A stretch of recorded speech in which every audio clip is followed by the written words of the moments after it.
Hi, I'm here now with Katherine Semrick. She is a longtime resident of Barriere, BC. And Katherine, when did you first realize that you were an artist? Well, I always wanted to be an artist ever since I was a child, but never really had the knowledge or the know-how to go. I was intimidated by the artists that are out there.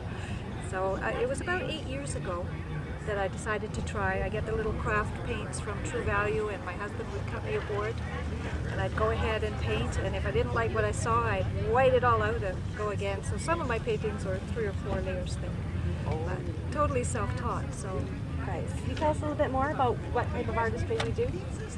my passion in art is mainly the wildlife and the fine detail.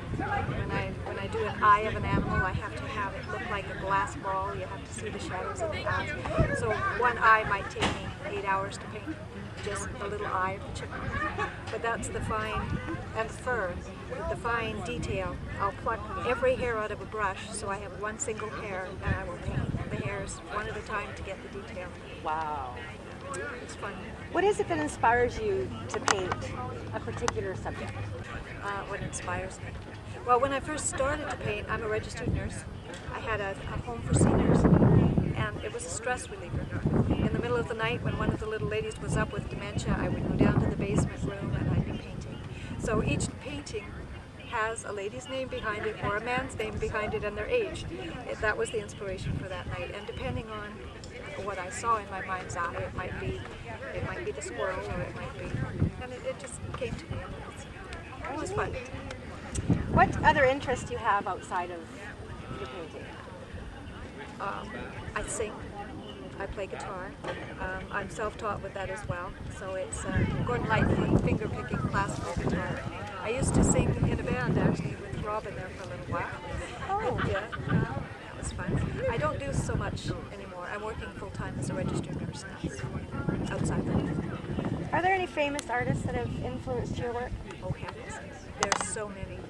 Bateman, of course, and people are saying that my paintings are displaying that kind of detail with Bateman and that sort of stuff. So a catalog or a magazine with Bateman's or Bremner, yeah, his are fabulous as well. How have you handled the business side of your artistry? I'm afraid I haven't. This is my very, very first showing.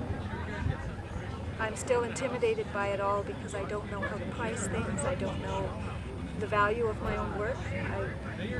People are paying me commission now to paint them a painting, and I'm still flabbergasted that they offer me money to do what I do. And it's each painting is growing. Where do you see yourself in 10 years? Probably still working on the reserve as a nurse and enjoying painting part-time. I can't see it ever being a full-time career. I don't know that I would want it to be. It's fun, and as long as it remains fun, I'll continue doing it. But if it's too commercial, I don't like it. What piece are you working on right now? Right now I'm doing an elephant, because I've never painted an elephant. Each one's a challenge, so it's an elephant with a baby. What advice would you give to an artist that is just starting out? It's never too late. Never too late. I mean, I'm living proof. I didn't start till 8 years ago, and who thought, like in my 40s, that I would be able to paint? I always thought you'd have to go back to school, you'd have to take the lessons, and I'm intimidated by people who have gone to college and have all the degrees around art that I don't have. But everybody can do it. Everybody's got that talent, and this show is just fabulous.